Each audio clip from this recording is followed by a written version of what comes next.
Don't be the dressing room DJ. Let your pals take care of the tunes. Drive smart.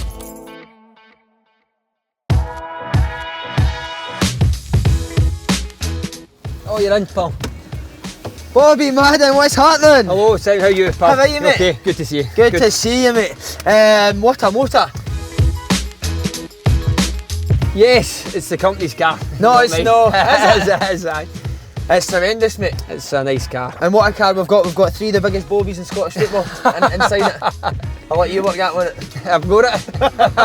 What is that? That's a red card for that part. And you'll be straight away. What is the car we're driving today, mate? Audi Q7 S-Line Sport. So it's a nice car to drive, nice and safe. Did you shine it this morning? No, I did not. I asked the company to do it, but they never done it. No, so. I meant the head. How long you had it for? It was picked up today for them, so. Oh, was it right? They gave me, because I'm in company hours, I've picked up one of the pool cars, so. What do you usually drive it?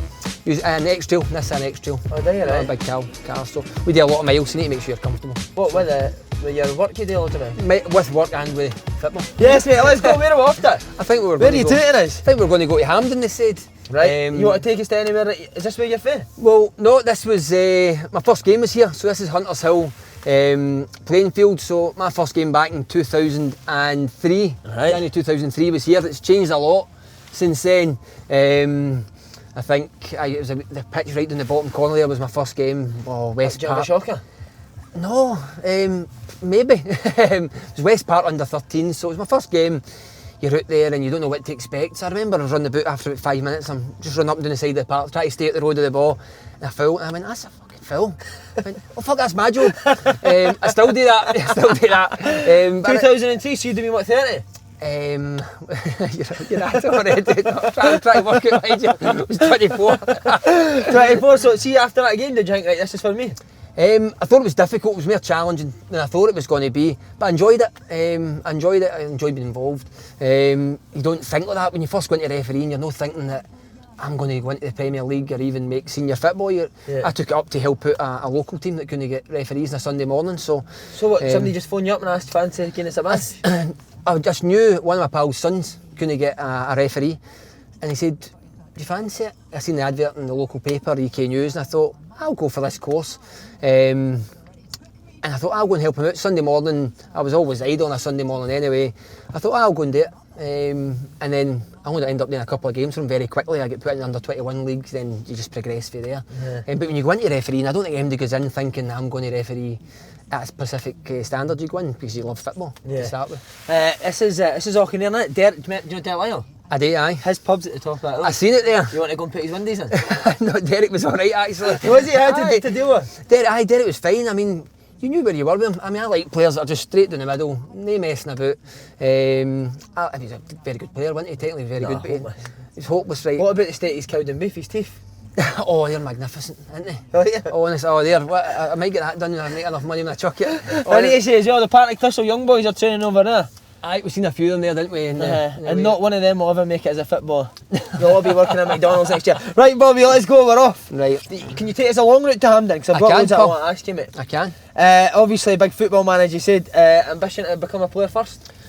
No, my ambition was to be a runner. Was that right? I played with the schools teams coming through, but when I went into kind of first and second year, I realised I wasn't a bad long distance runner, believe it or not. I was a few stone lighter. So really, for the early years at high school, I was totally focused on my athletics. I must have trained every day. I must have been running 60 miles a week. I represented Scotland as a junior international. So I was really totally focused on that. I played with the school team through, but I never really thought position? Right back, where all the mother players go. Aye. You can run, but you can't play. Just point me in the right direction away I go. So no, it was. I was totally focused on that. And then when the running I realised I wasn't going to make it a runner. Then I thought I've missed all this time of playing football. So I went to play UK Thistle under 21s, one of the junior teams down here, under 21 side. Enjoyed that. So then when I outgrew that, I went to play one of the local amateur teams, East Kilbride YM. I played 3 games. I think because I hadn't played at that when everybody enjoys playing football, kind of 12 to 18 with other pals, I missed that. So I played in the Churches League on a Saturday morning. Then I went straight to play the YM in the afternoon. Then I played in the Sunday league in the Sunday. So you absolutely love football, huh? And I just loved playing. So it was great. You know, it was good to be involved. And I think so. When was that? For about 19, I was playing football. And for 21, I was probably playing 3 games a weekend until I was 24. And I started the referee course. I still played in the Churches League in the morning, and then went to do my games in the afternoon. So. There it is. Look, there's the hunt. There it is. Need to watch. The Del Boy will be behind the bar there, pulling the pints. He'll be there. Mate, I need to say as well, old G-Star thing. I'm trying to stay with you. Designer gear. Keep in with the young team. The big motor. Must be paying you a fortune, that old SF. Much on a week? No. Remember, we're self-employed. We get paid by the match. Is it by the match? Eh? Aye. We've no contract up here. So see, with the running, when did you know you weren't going to be good enough to make a living at that? About 18 or 19. You know, I think I've realised that I was getting a couple of injuries. I was still representing the kind of Scottish schools and the kind of under 20 national squad. So I was running on the track 1500 metres steeplechase and out in the cross country. So but I realised I was never, anytime I went to run down to England and you went to compete against. You actually ran down to England? That must have That's how I'm not here. Hard gone. But you're competing, you couldn't get near the boys. Right. You couldn't get near them. And what was that? Is that a coaching thing, do you think? Is that like I don't know. I really applied myself. You know, there's no doubt. I applied myself. I done everything I could. Probably my diet could be better. Always a problem with my diet. But in terms of discipline and training and doing the right things, I've done it. So what is it? Is it genes? I don't know. So I knew I wasn't making about 18, 19, and then I thought I just wanted to play football. I was never going to be a football player. And then the refereeing just kind of came in with just, like I say, an advert in the paper. See, when you were playing, would you be one that would give the ref a bit? No. I think it comes down to, and people talk about that, like what's players' attitudes like, and I think it comes down to how you are as an individual. You know, I think if you're an aggressive individual, you'll be aggressive with referees. I think if you're quite calm, you'll be calm. And I see that even in players that we deal with now, in Scotland or even abroad. You know the guys that are going to cause you a problem quite early on.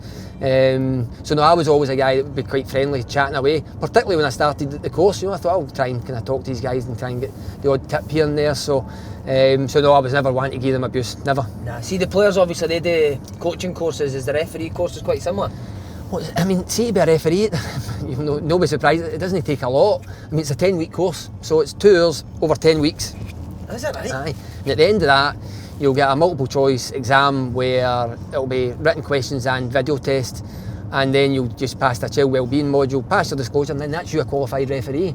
So then you obviously need to progress through the ranks, but that is you essentially go to qualification.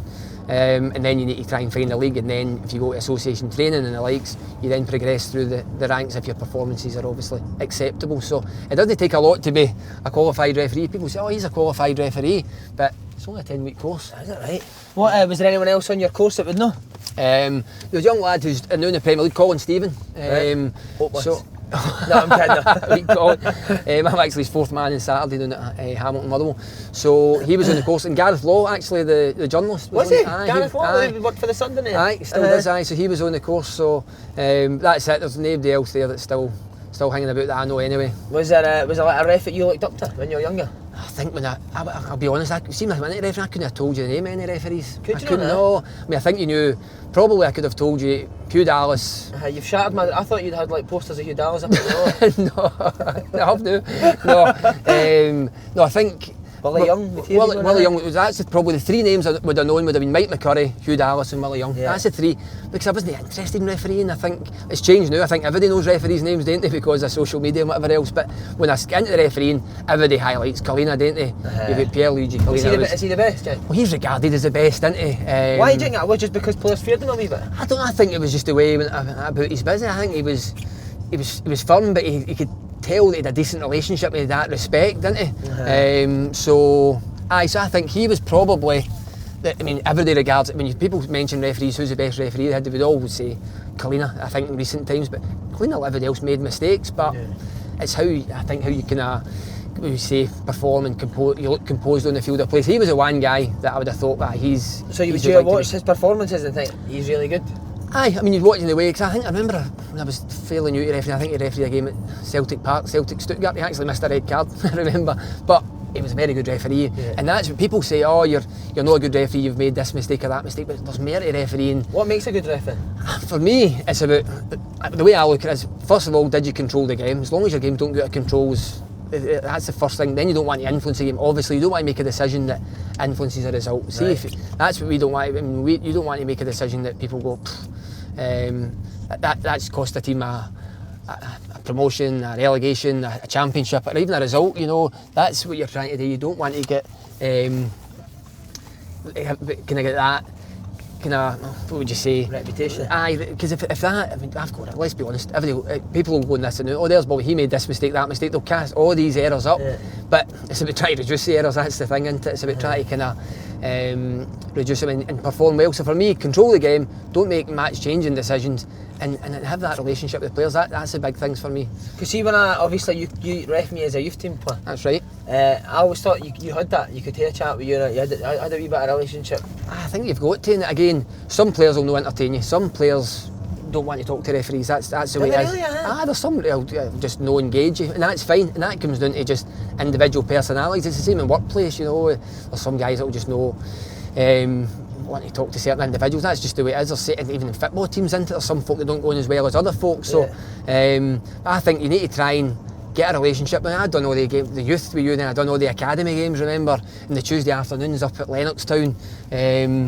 So, and what that is, and what it is familiarity. Isn't it? I think once you're dealing with guys and you build up a relationship, and then that's when refereeing becomes easier. You know, if you look at now, I've been in the Premier League for 9 or 10 years, so I've built up a relationship with a lot of the players, so your games are easier, you know. Because we just seen the Thistle boys there, and they were all over you, weren't you? Well, and that's him. You're looking at a bung for him. Like, so who was there? I mean, Darian and Foxy and Big Brian Graham, they're guys that I've known for years. So, I mean, people think, players don't like referees, but we get on. They're not going to agree with everything we do, but we do get on. I would say we definitely get on. Just on me in the youth team, I must have gave you some of the most enjoyable Saturdays you ever had watching that. I mean, so the ability. I mean, I think of some of the great players in that team, and you. Yes, I love it. There were some decent players in that squad, you know. And I remember when we used to do the games, and then remember the academy games used to go up on a Tuesday afternoon. They always kicked off at 2:30, so I was working 62 at that time in a depot down in Bells Hill. So I used to get away from my work, run out, do the games. Lennon was in charge at this time. And all my pals used to say, who's playing? Remember, he used to bring in the odd kind of, I remember, who was the guy? He said, was it Mark Crossass or something? Then my son, was it these guys came in, and I remember them going back, what were they like? Tell me what the players were like. I went, they're all right, you know, but they're trying to get my opinion. So it was good, and that was good for me getting to, get a relationship with players that will eventually be in the senior team. So it was good. Even like, so wee Mark Miller, there's a wee guy. Oh, he was a mouthy wee guy. But I got on great with wee Mark Miller. Funny. And his pattern was great. And then I actually was doing a game, wee Mark was playing down at Queen of the South, and I gave a decision, a free kick or something, and there was an English boy playing with him, and he's like, get a fucking grip, you ref. And I'm like, fuck, nice to meet you, I'm thinking, and wee Mark Miller shouts, shut the fuck up, he's alright. And that goes back to the fact that we'd had all the years of going through the development squads, and so it's good. And to be fair to that player in the second half, sorry ref, so it was fine. So again, I think there's real benefit in trying to build a relationship with players. We should be doing it. See on that, do you think like reserve games should bring back first team players for younger? Would it be good for younger refs for that to happen? Well, remember when you were coming through, they had the reserve league was running at the time, and I think both old firm clubs had their own TV channel, so you could, in terms of development, it was good because you could watch the game back and see how you're performing. You don't really get that now. I know there's more coverage now in junior football with kind of the clubs filming their own games, but back then there wasn't that, so it was a good opportunity, one, to see some of the big personalities, some good players, and get used to that, and get used to that level of scrutiny, because the games were aired on their own channels, so an opportunity to kind of see how you were doing. So I think that's a good statement from a refereeing perspective. Whether it suits football and the amount of games that players play, I don't know, but for a refereeing perspective, it was good for us in terms of development. What about before you hit the big time and take the youth out it? Like, did you ever do a junior game and you thought, fuck me, man? Aye, I've done a few. I mean, I was 4 years in the juniors, and I had one game. You know, the big junior derbies are Auchinleck and Cumnock, down in Ayrshire. Done a few of them without actually any bother. And then the one up in the central regions, Pollock and Atherley. And I done that once, and it was the two of them were going for the league. Pollock were always a good side in the juniors. And it was a fucking disaster. It was 4-3. I had 3 half. I had another, so I put, do you know Stevie Miller, former Celtic youth captain, Bexy? Right, yeah. So Bexy was playing with Pollock at the time, and he was actually pals with my brother. And the game's, honestly, it's through the roof. It's 4-3. I've got a manager away at half time. I've gave a free kick, then behind my back, here's fucking whack. I look round, I see Bexy and an opponent lying on the ground. I'm like, so I just go over. So I know it's him, it can only be him. So bang the red card up. So Bexy's like, fuck's sake, Bobby. And I'm like, Stephen. So he's walking off, he then gives the old 2-finger gesture to the fans. So I'm thinking, I knew I need to pull him in at the end of the game and tell him, you're sent off, for it's going to be subject to a further red card offence. So the game finishes 4-3. I think I've got 10 or 11 cautions, 3 off, manager away, Bexy another. So in the juniors back then, you had to report the misconduct directly after the game on a form, and you have to put, if it's violent conduct, you had to put kicking or punching, whatever that was, headbutt. So I get Bexy in with a club official and I said, Stephen, just to let you know, you're being ordered off for a further red card offence for making an offensive gesture. Fuck's sake, he's moaning this and that, and I said, and that's going to be on top of the violent conduct offence for punching your opponent. Never punched, I fucking kicked him. I'm like, changed it, that's it, report, sorted, kick. So you had to find your way through the juniors, but I remember after that I thought, it's hard going. In terms, again, as I talk about for development, it's the juniors is great. I mean, the juniors is great. I think even up your way Dundee, some right good sides, isn't it? When they meet the Scottish, when they meet the Scottish, that's a good test for the referees. So when was the first big game? When was the first SPL game? 2011. Is it similar to a player making their debut? Is it? It is, when there's pressure on you.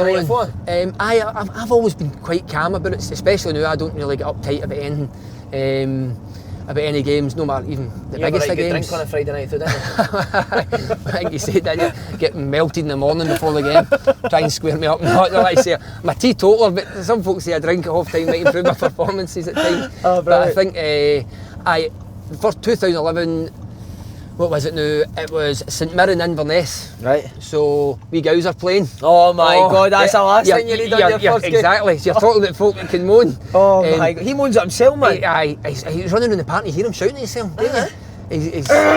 I mean, he's getting dead frustrated. Eventually takes it and does, but that's fine. So we guys are playing. But that's Paul McGowan for people who don't know he's called Gowser. So you're looking at the team lines and you're thinking, right, who's going to cause me a problem here? Did you do that? See, no, I don't, because I know most of the players. It doesn't really matter who's going to play. If there's maybe been a discussion about whether a player's fit or not, I might just check it. But no, I don't even look at the team lines. I just wait for the game. But then I did, because obviously you're coming through and you're wanting to see who's playing and think, right, how can I deal with that individual? Because I came across Gowser and Celtic went out with the kind of development squads and all that. So, but with that game, it was fine. It was 3 each. I always think, you get 5 minutes highlights in the telly on a Sunday night. I think, hopefully there's goals, enough to fill the highlights so don't go looking for mistakes I've made. So plenty of goals, I was quite happy, the game went alright. So that was 2011. And then by the end of that year, I think I'd refereed both of the Old Firm teams at home against somebody, so that was a kind of big step, Is that, do you get particularly more nervous when you... I remember my first game at Celtic Park was a midweek against Dunfermline. And I'm thinking, right, Dunfermline at that time were kind of the bottom of the league. I'm thinking Celtic will batter them. It'll be quite comfortable. No, but it was only 1-0, so there was pressure on the whole time, And I remember walking out there, and midweeks the crowd was back, but the noise even going out there, and I thought, this is it, It's like, this is you into like real pressure situations, pressure games. So you realise then once you're involved in the kind of matches that, and the scrutiny that comes with it. See, when you make a decision and you hear that moan for that big crowd, do you think, I think generally, see, if you've made a mistake, the reaction of players can tell you sometimes. Players will contest things that are fucking clearly that they're in the wrong and you're right. But sometimes an honest reaction from players can sometimes tell you, and you think, Is that playing your mind for the rest of the game? You can't allow it, and that's one thing. That's one thing I learnt early on. Whether you make a decision, whether it's right or wrong, whether it's been contested, whether it's under, you need to forget it and then think of the next decision, because they say that the referees really make up to 1,000 decisions in a game, be it throw-ins, foul, no foul, goal kick, or whatever it is. So you're making 1,000 decisions. So I didn't make 1,000 decisions in a month, man. You did. You own that. Well, I pass, I no pass, I'll lose it again. Love it. Would that be the best bit of advice you could give somebody then? I think the best bit of advice I got as a young referee was, one, get a match ball before you go to the pitch. because I went to a pitch in one of my early games and there was only one match ball and Jack Russell was chasing it about another partner, couldn't start the game. I'm trying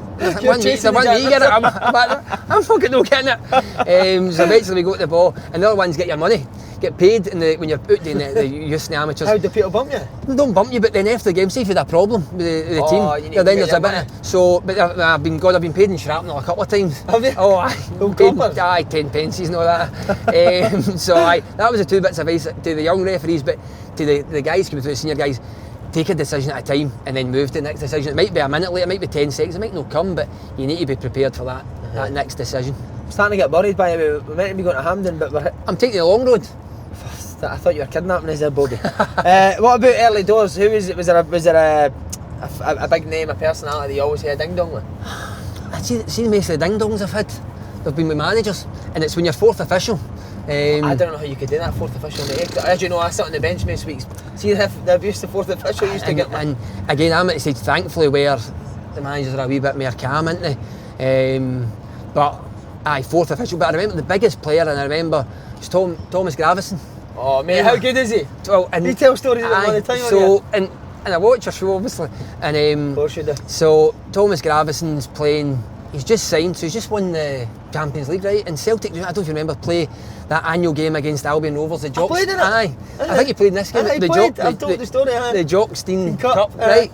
So I'm only a Cat 2 or a Cat 3. I'm not even refereeing senior football. I'm going to referee Thomas Gravison. So we're doing this game. Celtic had a couple of senior players out, a couple of the kind of youth players, and Thomas Gravison's playing and he fucking getting through the game, no ball on his backside. But the thing for me was after the game, and I know he wasn't the ball on his backside because I was playing centre mid. You were then he's running. Man. So he was kind of strolling about, you're busting your arse. And so you know what it's like at the end of the game. With all due respect to Albion Rovers, they present you with that medal and it's like the kind of, it's like the built up medal, like 50p medal you get, right? So he just gave this to Thomas, he's just in the Champions League, he's got this built up 50p medal. To be fair, we're walking down that tunnel, you know what it's like, Albion Rovers, dead Nara and Danny McGrain, he'll be fucking chuffed to bits with that Tam. And I remember thinking, he's not going to understand what he said, and he sounded fucking dynamite, he's shouting. So I think he's got a great handle in Scottish, down to earth guy, and I liked him. So, but that was it. I remember, and again into work the next day, Thomas Gravison played in that game. So guys are interested. See, Gravison, was he speaking to you through the game? Aye. He loved the chat, didn't he? And it was just general banter, you know. But what a guy. Friendly guy in that environment anyway. But as I say, the managers are the amount of ding dongs I've had with managers. And who's the one man? Is there one manager that you just know you're going to get a hard time with? Levine. I mean, me and Craig have had plenty of kind of head-to-heads in tunnels into the side of the park and all that. But it's funny, when I was coming through and you're watching football, you're saying they come across really well. Guys like Craig Levine, Jim Goodwin, who talks very well, Gus McPherson, Robbie Nielsen, but when at the side of the park, they're fucking mental. People think they're sensible. How can they, when you put a charge and you get moved to stand, how are they guys getting put to stand? But they're great on TV, but at the side of the park, they're an absolute shambles. I remember Robbie Nielsen got me a cracker one day. I can't tell who the referee was, the current referee, and Robbie Nielsen's out. I'd slagged him the week before because remember they flew that banner out. I went, anywhere you push, I'll get my pal to fly that banner or that Nielsen out banner. So he's up to the referee. He doesn't think the referee's having a good game. The referee's doing absolutely fine. And Robbie comes up to me and goes, "What his fucking problem is? Wants to be everybody's pal. Wants to be everybody's fucking pal. Going out, too nice. He's too fucking nice. See, to be a good referee, need to be a prick. Need to be a fucking prick to be a good referee. See you, Bobby. You're a good referee." So I'm going to take that as a compliment. But, brilliant, man. Can you ever, it's like, see how you said with players you can get a laugh. Our managers just under too much pressure to get a laugh for them. And you can see it during the game, they're up and down. Yeah. They're up and down depending on the score, depending on how the kind of play's going, and they get frustrated with the way it's game, they get frustrated with their own players, they get frustrated with decisions, but you try and get a relationship with them. But no, I'm great. The managers generally, no, again after 9 years, don't bother me. Because again, you just build that up. Do you think there's ones that actually do that to try and affect you? Definitely. Well, I mentioned Gus there. Gus McPherson was always trying to get into the other manager's seat.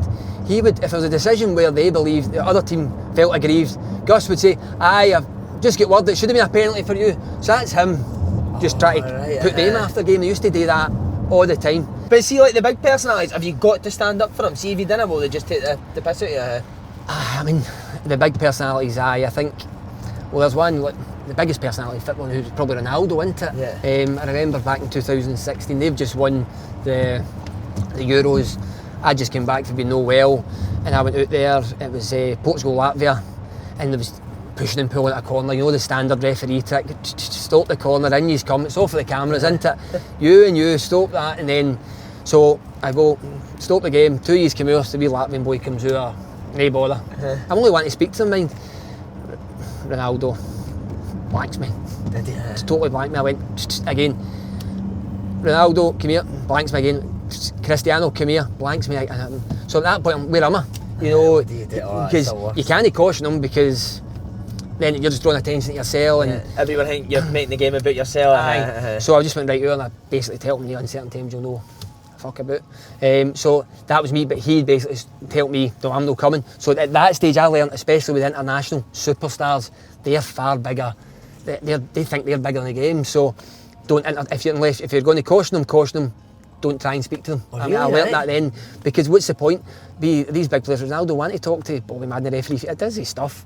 If you're going to caution him, but he's not interested in talking. So I learnt that the hard way, that game. So when I was starting to kind of deal with some of the bigger personalities in Europe, it's body language, it's man management. If you're going to speak to them, I wouldn't bother. I would just give them a caution if it was a caution. If it wasn't a caution, I wouldn't entertain them. So I learnt that. So, but in terms of Scotland, you need to establish yourself quite quickly with some of the big names. See with that stuff with Dan Gosling and John Moss. Aye. Moss giving him a bit. I mean, what is Dan Gosling? What is he moaning about? Will you slaughter players for that? Aye. I mean, all the time. I mean, if it's be it a pass or a shot, guys that I know that are going to accept it. Aye. But then, when I think of some of the language that I hear directed at referees, at myself, not so much now, thankfully. But see, when you watch English football, I don't watch a lot of English football. I don't really like it. I watch European international, and I watch all European club football and internationals and Scottish football. I don't watch anything else. When I do watch English football, I see the grief that they give referees and the language, and it's funny when English players come up here, they try and talk to you like that. And I very quickly, I can't remember the boy's name at Dundee at the start of last year. He came early on a throw in or something. He's right in. I went, hold on a fucking minute. It's no England. You're not going to get away with that here. So again, it's maybe different leagues have got a different level of tolerance, you know. So I think you also need to address that quite quickly when somebody's coming for a different competition and think it might be acceptable to give penalties. But you can't have a one-way street where things they can give you, and then you make one off-the-cuff remark, joke, whatever it is, and they're going to go to the media. I mean, come on. What about funniest player in Scotland that you've read? There's some guy, John Rankin, fun enough, gets some good part. Good guy, I refereed him the other week at Clyde Celtic, and he's running about with a bit of chat here and there, and then on the AstroTurf I wear trainers now because I'm getting older, to protect my old legs and feet, and he's fucking game's going on, he went, fucking hell, they're the worst fucking fake predators I've ever seen. I'm trying to concentrate, the boy's picking about the box, wee ranks are fucking killing me. But there's some guys with some great part. There's guys that are crabbit, but they're good guys, you know. I mean, guys like Liam Craig at St Johnstone's a crabbit. There's probably nobody more crabbit than Liam Craig. He's a great guy as well. But he's a great guy after the part. I know people that know him after the part, but he is, even at full time, he's fine. But see, during that game, he's a disaster to deal with. Is he right? He's constant. But the fun, there is loads of funny players. And again, you just build up who can you have that relationship with. There's Gowser, Paul McGowan, we spoke about. He was, when people used to ask me probably 8 or 9 years ago, who's the one player that you don't go on with? Him.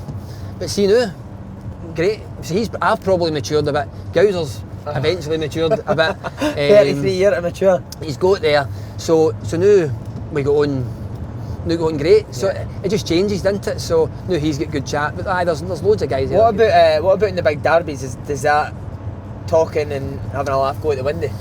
I think you're so focused on the game. I mean we're talking big derbies, you're talking about the derbies in Dundee, they're big games, they're hard games, even the Edinburgh derby then obviously. 100 mile an hour the Dundee derbies. They're honestly, they're as hard, and even there was a period there where they were harder than both Edinburgh and Glasgow. Really? I mean they were hard games.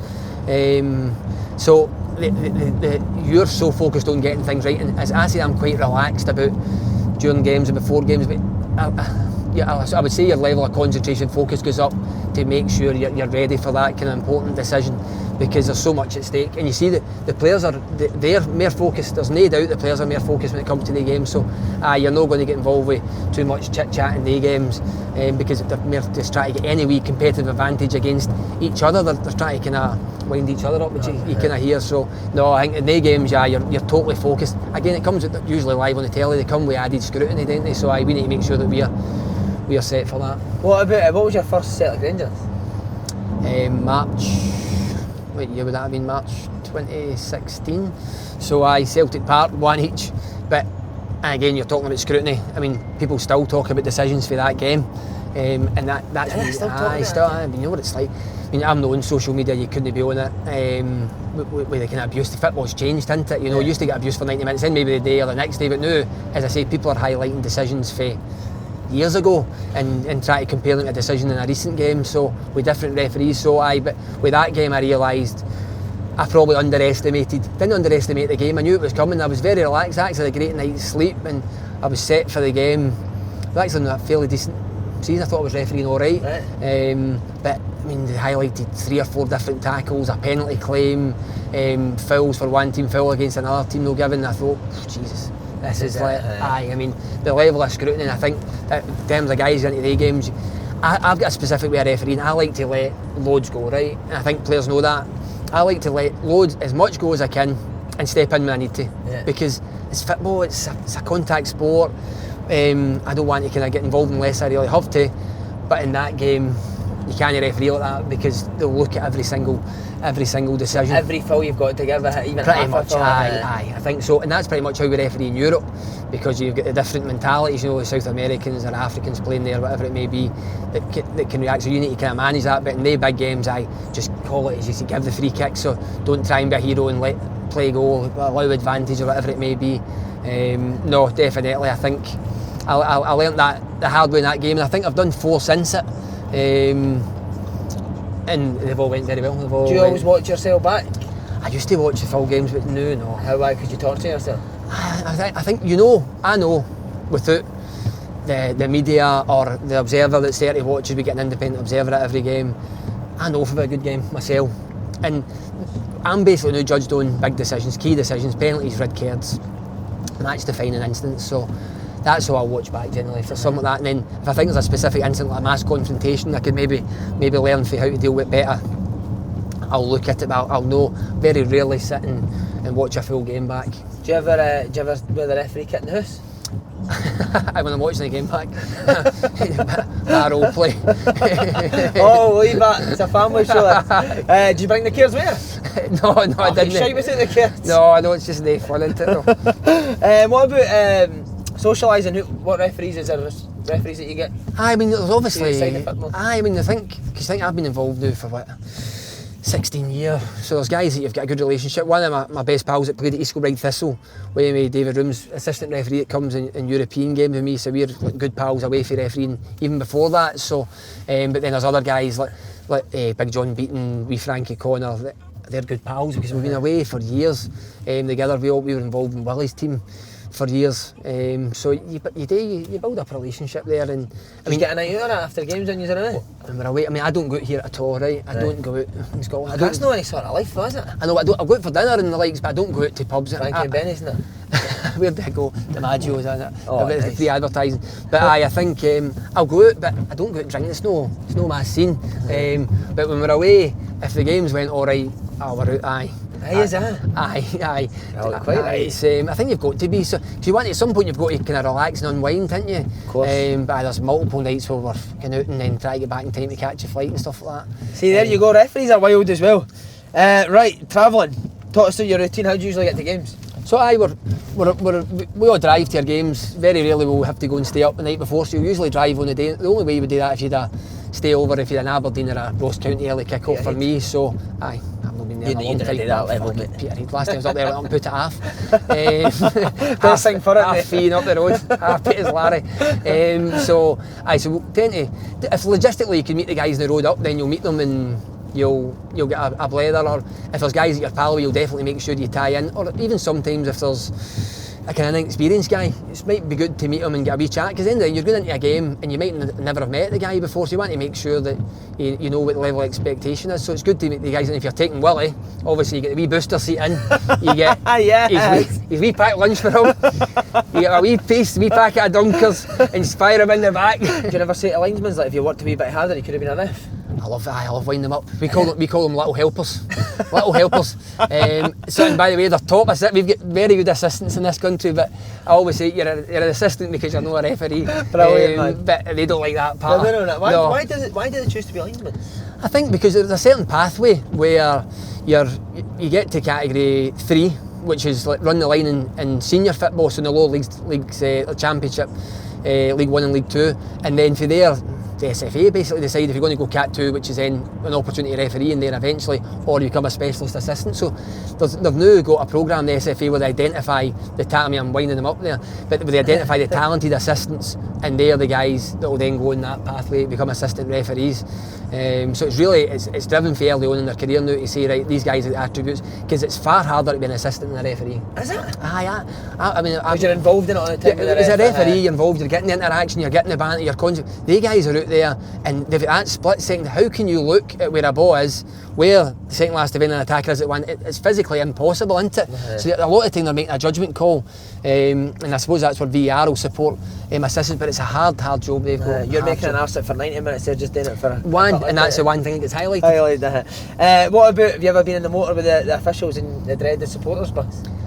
We've been saying no, but if you're stopping, like so you mentioned Brock's service, you're stopping there, you might see some of the guys. But see the time we see supporters a mess when we're travelling for games, see in the airport, you see loads of fans like going to wait a game this week. We'll probably see fans going to wait to games in Europe, and that's where you see them in the airport, in the lounge, on the plane. Do they give it? It's always very friendly. I've never, and I can say that I've never had abuse away from football. Really, right? I've had one comment walking into a supermarket years ago. A guy walked by me and mumbled something. I was with the Wayne.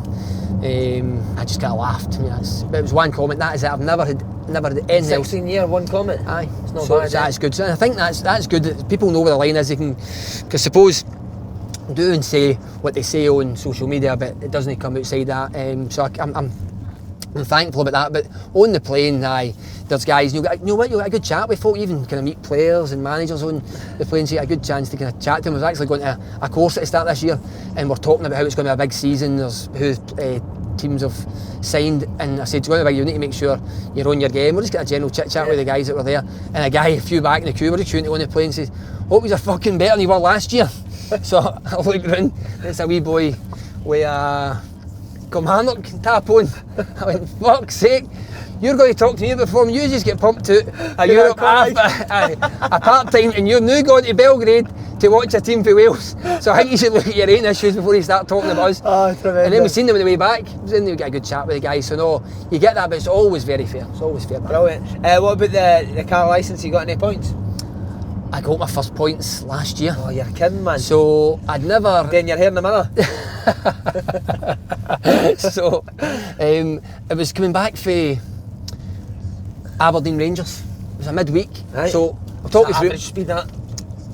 So what done me was the camera at Lawrence Cup, you know the road coming down there, it drops to a 50 for about a quarter mile. Some of the boys have been done with that as well, you didn't even know, mate. It's a quarter mile, so I'll talk you through my day. So I'm up at 5:30 to go into my work, to allow myself to go away at 2 o'clock, to then batter up within the speed limit to Aberdeen for a big game. Aberdeen Rangers, a big game. Yeah.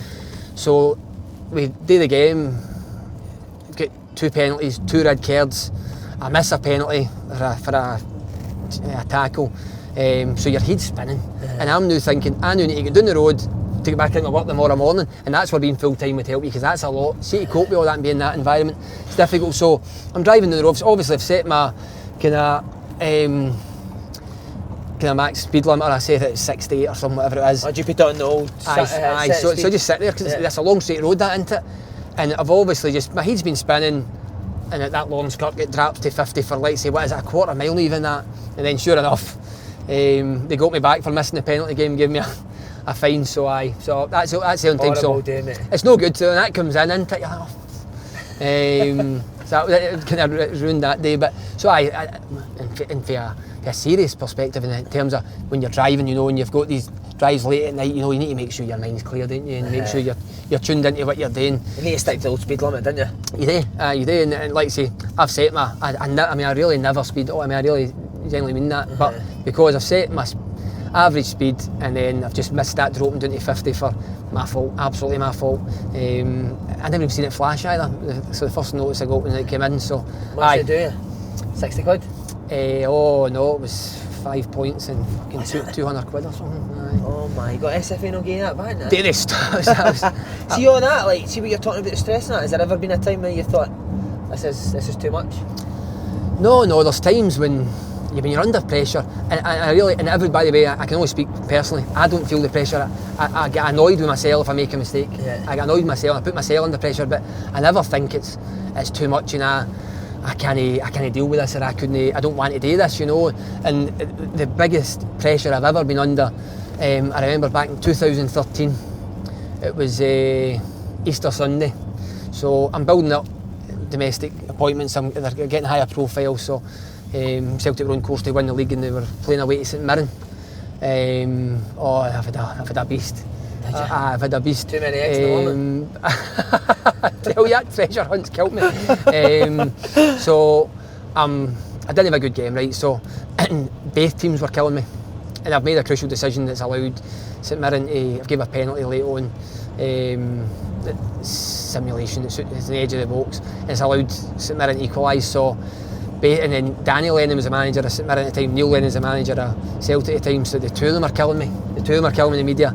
And that I'm going to a family dinner for Easter Sunday, and then I might be going to one of my pals' stag do's. We call him Stephen, the wee guy went through the course with me. We help him? He's picked a stag do in Dundee. Oh. What the hell did you go to Dundee? What was the budget for the stag do? Oh, I tell you, cutbacks, honestly. So we're going to Dundee, so I go to my family, so I come in after the game, first of all, my phone's fucking red hot. I'm like, so you know right away there's a problem here. Who's it that's texting you? Just Pals are refereeing, pals outside the refereeing, yeah. With a bit of winter weather here. So, and see when you come in for a game and you've got hundreds of messages, there's something wrong. So I went, alright, then the observer comes in, there's a couple of things I need to review. I already know, people have told me. Went, alright, okay, so I know it's not going well. So I go to my family dinner, and then I go up the road for that, and I'm thinking, am I going to go to this stag do in Dundee? Because of the game? Aye, and that's what it is, because I mean, you're on that loop into Sky Sports every 20 minutes, the same clips, the same interviews. I went, so I'm going to go up, so then a little did I know we're meeting in a sports bar, so sitting in a sports bar, and it's just my fucking mistakes that keep looking run. Could you and the boys say laugh about that? Aye, we're a good bit of banter, but I think there was even guys there, I'll see him when he comes up here, but guys, we're all fine when we go there. Right, if you could pick your dream car share, 4 passengers for a long distance journey to Ross County, who would you pick? Doesn't need to be football players, it could be anyone. Do you get sent these questions? It's a good question. I've seen it before, but that question, seeing my first job as a manager back in 2005, I went to an assessment centre and that was one of the questions. Right. So I like the question because I got the job. So back then, I probably wouldn't change. I was in two minds, so I was always with my two favourite players were Cantona and Zidane. Wow. But you know what, I am not going to condone for a minute a player jumping in and karate kicking a fan. But you know what? They're getting abuse week in, week out. Do you ever feel like doing that? I usually just laugh. I get pelters. Even when I'm out warming up, I'm getting pelters all the time. But no, I would never jump in. Do you ever go back? Do you ever give fans a bit back? Aye. I remember this year doing it. I'll come back to that. I've done it. Ayr Dundee United, right? So I get a corner. It's as clear a corner as you'll ever see, right? And this guy's hanging over the fence, obviously steaming. Dundee United fan. Yeah, fat baldy bastard. And I see him as clear as day. So he's got hair, but he's fucking massive, right? He's a sniper's dream. I'm like, so I'm saying to him, me? I'm like, fucking look at you. So every time I'm down there with a goal kicker, he's fucking hanging out. Fucking look at you. Must have fucking magic mirrors. Oh, I love that, man. But fans are mental. Fans are giving you dogs abuse, and if I laugh, something's quite funny. If you laugh, you know, they can then, would they send letters into SFA and like, get a life. You can give you pelter, but you can't take it back. Mate, I feel sorry if you can see even when I watch games with my mates and the things that they think are fouls, and I'm like, mate, that's never a foul. What are you talking about? I know. Well, I actually went to watch Airdrie at the weekend, Airdrie Clyde. I'm sitting in amongst Airdrie fans, and it's incredible. Listen to it, it is incredible. They only see things one way, and you think, how can you no see that that's a foul that way? Or how? And then again, there's a foul that's, say, a yellow card for them, no a peep, obviously, and then there's just a foul, and they're screaming for yellow cards, and I'm thinking, well, ought to be in the heads of these supporters, and that's what I'm dealing with every week, isn't it? So it was good. But going back to your question, apologies. So I would So I would pick Cantona. I mean, definitely Cantona. Then need somebody that can sing. My favourite artists are probably Neil Diamond and Dean Martin. It sucks. Oh, brilliant. And who, Dean Martin? And Dean Martin. Oh, what a voice. So I used to actually before my operation, I done a magic fucking Neil Diamond impersonation. Now I fucking sound more like Bjork. Right, go and use it. No. My voice, honestly, I sound more like Bjork now, my high pitched voice. What were you doing with the old throat? I got an operation. I got an operation in my throat back in 2016. So one of the risks was you could lose your voice or it could impact on your voice. So since I came back, my voice is much higher. There's been a lot of people that was hoping that you'd lose it, innit? I mean, see, when I woke up, I remember I woke up out the surgery. I was in surgery for 9 hours, and I was roasting, I was sweating. I went, I'm absolutely roasting. And then I quickly went, I've got my voice. I was delighted. So that was good. So I could do Neil, can't do it now, so I'm not doing it. So who you got, Neil Diamond? Neil Diamond. Got to be Diamond. Then back then I said Kalina, but I've met Kalina now, so he's not getting in. What was he like as a guy? Boring. Good guy, but he's dead. He's strict. He's strict, and he's all about. You wouldn't want a night out, would you? No. I need somebody with a bit of banter, so I think Kevin Bridges, isn't he? Bridges his chat's, is good, isn't he? I mean, his chat is great. I was expecting young Paul Slane there. Slaney? I don't know, just you because... ever ref Slaney? I remember refing one of the games up there, and he was fine, he was quiet, wasn't he? But what a boy. Was he hopeless? No, I think he had ability, didn't he? But it's about channeling that ability into it. So, but after the way he speaks to your Willie, no chance. Don't the rest know about that? Aye. Well, it's that song, isn't it? That Freed From Desire. I've actually got that in my playlist now. Aye. That's a crack, terrified Slaney's on fire. I've spoken to Willie. He's alright, isn't he? He's fine. He loves that Willie, sort of stuff, I mean, Willie gets a lot of criticism, right? But Willie's a good laugh. But Willie's got good chat, and you'll know me MD more dedicated than Willie's been refereeing since he's 14, so he's 26 years he's done, and see, when I was a young kid, we went away with Scotland 19s to La Manga for a week, and Willie came with us. Right. So he was our referee, but he hung about with us for a week. And honestly, man, great laugh. I know, and that thing, people see him as this officious week, but he's no away from the party, he's got good chat. He's just a normal guy, isn't he? He's a normal guy. Right, mate, refereeing on the big stage. 2019, you refereed Champions League, Bayern Munich, Barca, PSG. Was it a pinch yourself moment? It's good. I mean, it's a nice moment, isn't it? I mean, it's as a player when you probably do you get like a phone call to tell you that you've it comes in, we get an email to say we've got an appointment, usually about 2 weeks in advance, and then you only get the confirmation of the appointment 3 days before when you get your travel itinerary, just because to reduce match fixing and all the kind of potential abuse that comes with it, so that you can't be contacted. So it's 3 days before, so when you get that, I mean, you know you've got a game, and I mean, I'd done something like 25 Europa League games, which are great, you know, and they're great experience, and I've refereed some top players, and I'd been involved with top players when I've been away with Willie.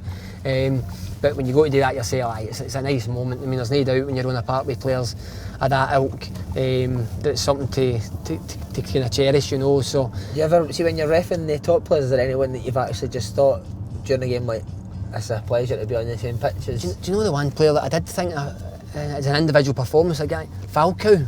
Falcao, went to Man United, didn't he? So when he was at just packed up anywhere, we'll say for Atletico Madrid, he was at Atletico Madrid at the time, and I mean, I remember seeing him scoring goals with Porto. I mean, he must have scored more headers than anything else, but he's not a big guy. I mean, he's not a big guy at all, but great to watch. And I remember seeing him and I said, what a player he is. But it was good to be beyond me. What I said about when I was done the Barcelona game was, it's funny, they guys, I thought they're at the top of their game, they should be jumping out their skin, but I just thought for them it's like a job. I just thought, you know, what they're in, get the result and get up the road, you know. It was strange, you know, and for me it was a big occasion. You could tell for the club, Prague, it was a big occasion. For the players, you know, they're obviously up for it. But then for them, they're just there to do a job. Even after them, some didn't even shake hands, they're just straight off it. So for them, Messi, how was he? Fine, just so focused on the game. No, but you could talk to him. You could talk to him, because I gave a player a yellow card for a foul on him and checked him, but fine, very polite, you know, no issues. No, he was absolutely fine. Any big players that were hard to deal with? Who's the one in that game? It's Busquets, and he's the one that's always, every decision, he's always there. Yeah, right. So I remember saying to him, like, that's once, twice, it can't be any more. So again, you need to be very clear that you're not going to tolerate that. So it's that mentality, that kind of the Spanish mentality, where they're going to try and influence you. Because you watch if you watch any La Liga games, I don't watch many, but I watch the big games, and it's every decision they're over. So you're prepared for that. You spoke to Sergio Busquets, You still do that slang, Scottish? Well, I think uno más, a wee bit of the Spanish. I remember uno más, tarjeta amarilla. So one of the things I used to do driving to games, I've gone myself, I tried to learn a bit of Spanish, but I've chucked it now. But I remember trying to learn a bit of Spanish going to games. I thought, switch off, I got these CDs and I was trying to learn. So it helps, but like, how to kind of book a room with a bath for 2 nights for one person doesn't help you when you're talking to these players. But you need to make sure you kind of try and you're talking how do you kind of communicate with these players. But I think there's body language is one bit. If you can use a little bit of the local language, fine. But body language kind of tells the story, doesn't it? They kind of know where they are, so you need to make sure you can influence that quite quickly. Can you see you being that close to it? Can you see a massive difference in the ability with the top players in the Scottish games? When you're in the middle, probably you're just so focused on the decisions that you maybe don't realise. But technically, it's probably that kind of transition phase into it. It's how there may be football's possession's going into it. It's how you kind of transition, how you counter, and it's how quick they do it. I mean, if you look at like the PSG game, Mbappe, you know, so quick, isn't it? it's just Europe and the defensive third, then very quickly 2 passes in there and the other box, you know. Is that hard to keep up with? It is, and again, it doesn't help me. I'm 40 now, I know you'll say I'm 50, but as I'm getting slow, the game's getting quicker. So you need to combat that with using experience, reading the game. So and when you go to that level, it's frighteningly quick. So you need to try and be that step ahead and anticipate where they're going to go. So, but you do obviously you see a difference. But I like Scottish football. I mean, I wouldn't really hear him. Even Scottish football's end-to-end, man. It's frantic. It's so frantic. I watched the game. Hard to keep up, I watched the game the other day. It was at Kelly Hibs, and it was fucking non-stop. 100 million. And I'm like, thank God I'm no refereeing that. That's that way you need to find a foul to get a wee breather. But no, I mean, Scottish football is what it is, and I like it. I always speak very positively about it, and that's how I watch that in club football, because some of my pals slaughter me. Say there's a big Super Sunday game on Chelsea Man U, but there's Alba showing Airdrie and Forfar. I'll watch Airdrie Forfar. Because I'll probably want to see the referees how he's doing, and it's Scottish football, isn't it? So brilliant, what a man. Right, other job. What is your other job? I'm a project manager for William Grant's, the distillers, the whisky distillers. So and you're teetotal. What a waste. I know. I didn't tell them the interview process, but I'm in there. But it's good. They're very good with me. Because in terms of getting time off for trips, you know, I use annual leave, and I've got a very good team working with me to support me. You must be constant, eh?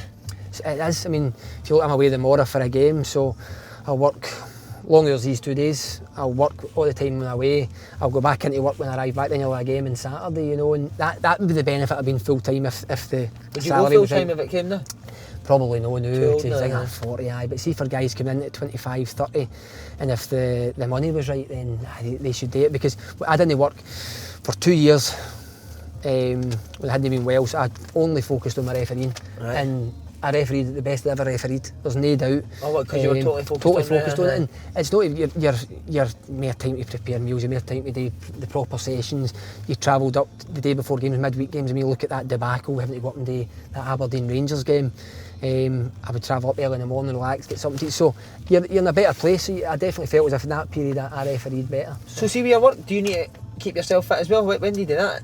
I know, in the morning before I go in, or when I go up the road, aye. So yeah, we got that monitored by UEFA and by the SFA, so we wear heart rate monitor, so our data's analysed. Well, you need to give them your heart rate monitor to know that you've been doing enough. Aye, so there'll be an expectation, definitely, that we'd be training 5 times a week.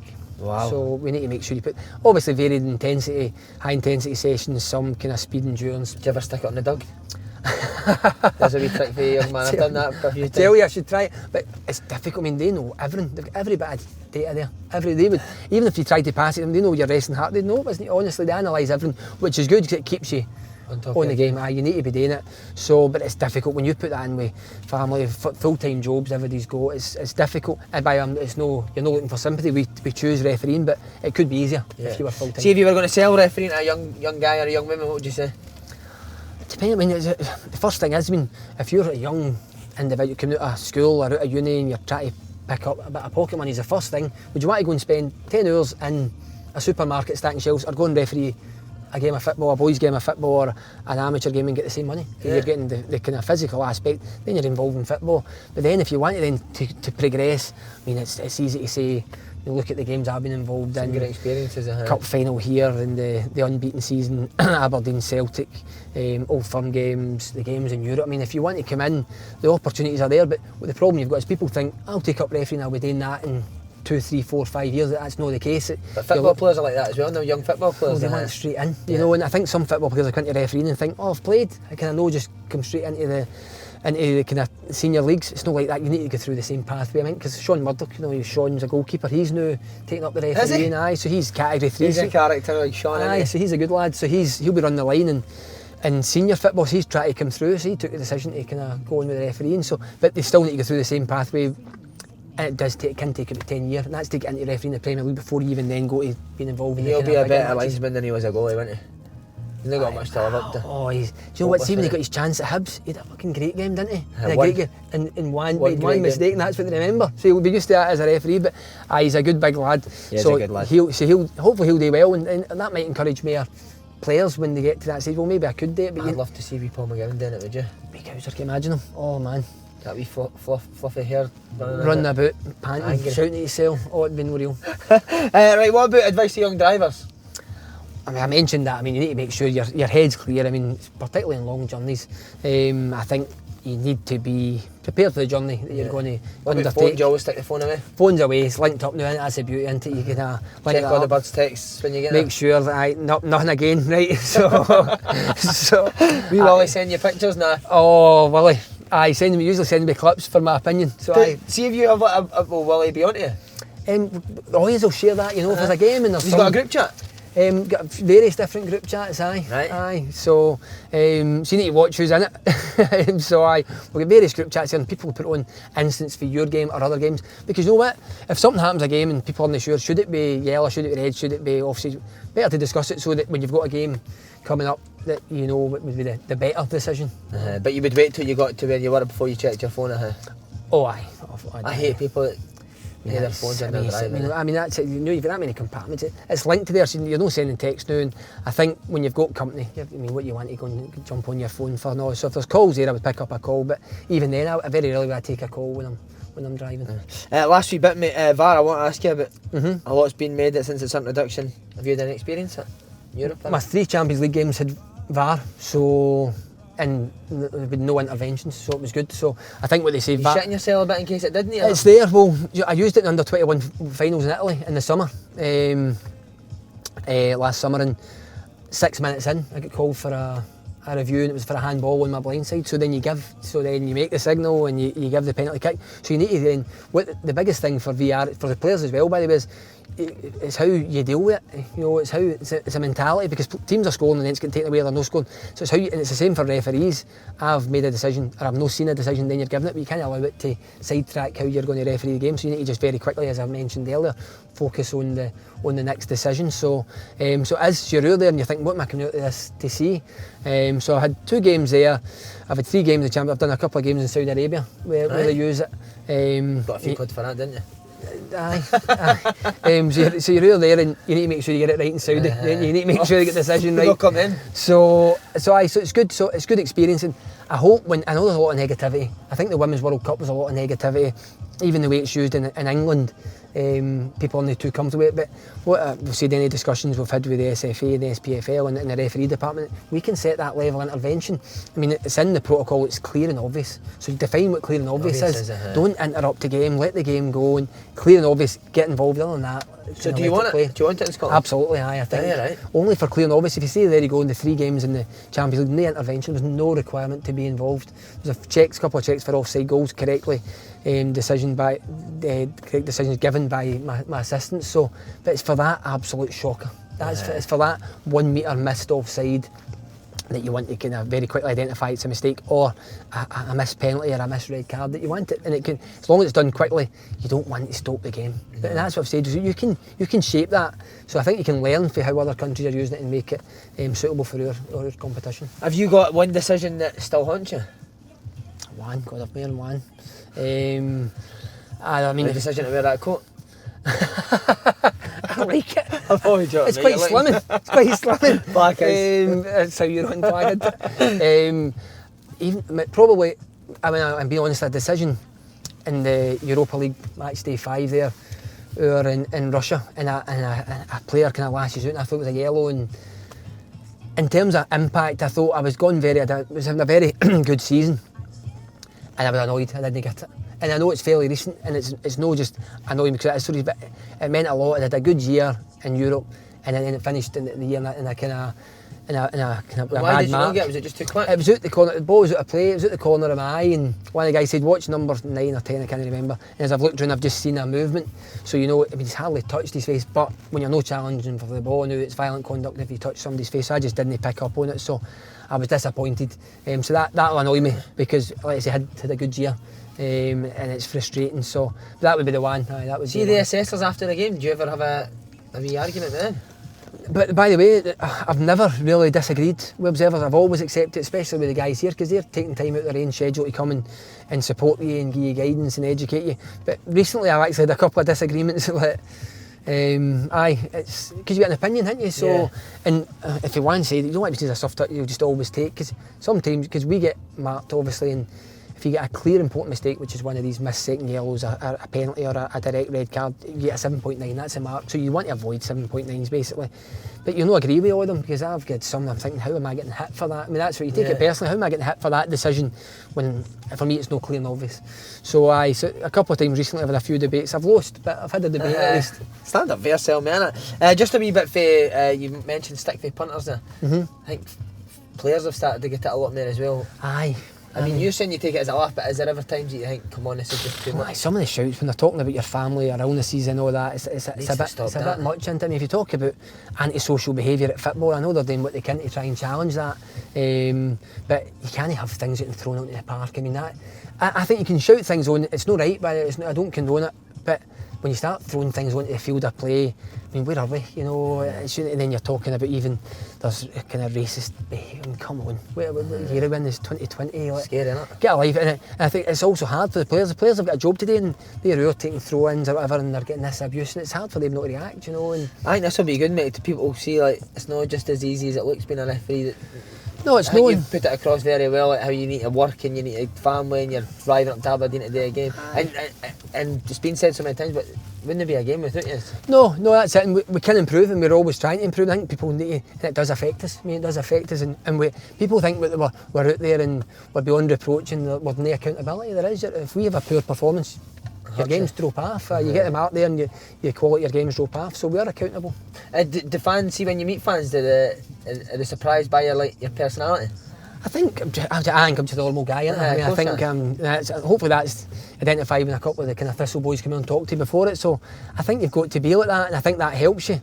I remember when I started my new job, and I walked into the office to introduce myself to the new folk, and I'm walking around, hi Bobby Madden. I introduced my guy Mick Cameron, he's a big Celtic man. Hi Bobby Madden, I fucking know who you are. But no, he's great. So we went to a works night out with a good night, and he said, I was out with Bobby Madden, he's a great guy, but now he regrets it because every time I make a mistake, all his pals are texting him or shouting down at him, fucking tell your pal. See this urge for people to know who you support as well, is that annoying? It's frustrating because, I mean, if you talk about football players supported teams growing up, right? So do you say when they play against them they're not going to try? Exactly. You're a professional. I don't know who any referee supports because it's not something that we would discuss. So why does that impact? Are you going to tell me that one decision can influence a whole game or a whole season? Referees are there to... See, don't get me wrong, it's a decision in the last minute, crucial, I get that, but it's a game 90 minutes, look how many decisions, look how many opportunities to influence the game. Referee can't influence a result, and that's not going to be based on who they've supported as a boy growing up. So, no, that is frustrating, there's an infatuation. See if a manager's ever slaughtered you after a game, would you ever contact him? A couple of managers have contacted me after it probably to apologise, because it's been maybe I think they've overstepped the line, it's been maybe too personal. I mean, but what I say is I don't mind the abuse for the managers, because they've got a job to do, right, and they're going to deflect. That's what they'll do. I mean, if they've got an opportunity to deflect, they'll take it and they'll use us because it's them that's not getting it. But I've had a couple that have apologised, one because then they've seen the decision that it's right, or they think they've overstepped the mark, so either is, and then next time you see them, but I really think that, you know what, and then next time, if you talk about that game back in 2013, people say, Neil Lennon doesn't like you, didn't you know? I go and great with Neil Lennon, you know, I see him in the airport if I'm out and about, even at games now. Great, he killed me that day, but he deserved to kill me. Yeah. So as long as we're all big boys here, we move on, the next game, there's no agenda, and you're calling your decisions. Brilliant. Despite the difficult times, still remain a passion of yours. How long are you still going to do it for? Oh, it's the legs, isn't it? So there's no retirement age now, so let's say I'm 41, 4 or 5 years. I think there's a time, and I've said that to a few of my pals, because you see some referees, they go on and physically chuck it, even up there you chuck it, and I think there's a time. So I've said to my pal, see when I'm on the road, going to tell me. So I run about 45. Right, so mate, I've got something to tell you. Tell me. What about after it? Would you do the coaching and the assessing? Aye, I think there's an opportunity there. I mean, you want to put a bit back in, don't you? You know, I think. I mean, like I said, I went to kind of Air Decline. I actually enjoyed just going and watching the game. Yeah. And I kind of had communication with the referee. Referee gave me a couple of kind of pointers, and I enjoyed that. So it'd be more formal. What I would say is, I'll have done this by that time for 20 years. Every weekend away, you know. So it'd be all right for like a wee bit of your own time back in your diary, you know. But I would like to stay involved. Because you've got a lot of experience, and I think there is you can help guys at every level, even out to the juniors, out to the amateurs. So no, definitely, I'll look to stay involved. Don't know about one of these kind of guys in the media. I don't think that's really my thing, you know, being out there. What do you make of that, Dermot Gallagher? I know, see if it's measured, it's good. Ex-refs coming out and criticising, it's not really the way to go, is it? What about, is there any referees that are pals with players? Pals with players? I think guys growing up with, I don't know any direct relationship, but it's the same when you've grown up, you know. Yeah. You know guys, when you're going through, more in the juniors, I knew a lot of guys, because I played in the 21s, there were a few, like Rumi, who's the assistant referee, walking into changing rooms, they're fucking destroying you. You're going to check the kit then, you're a fucking, I don't listen to him. I played with another good guy, there's really decent junior players, Willie Galloway, Alan Patterson, good football players. Yeah. So when you're into the change, that's the I was getting talked to. I don't know any of the senior guys personally now, but maybe some of the guys do, but that was good in the juniors again. As much as they're giving you abuse in that changing room, the guys that are in the team know, well, he's actually alright, he's just a normal guy. So you can use that to your advantage, don't you? So it's good. I need any way you can, like I say, for me, as I said, get that relationship with the players, that's key. Bobby, what a man, enjoyed it. Good. Thanks very Pleasure. much. Thank you. Cheers now. In the time it takes to score a goal, you can also lose control. Don't speed, drive smart.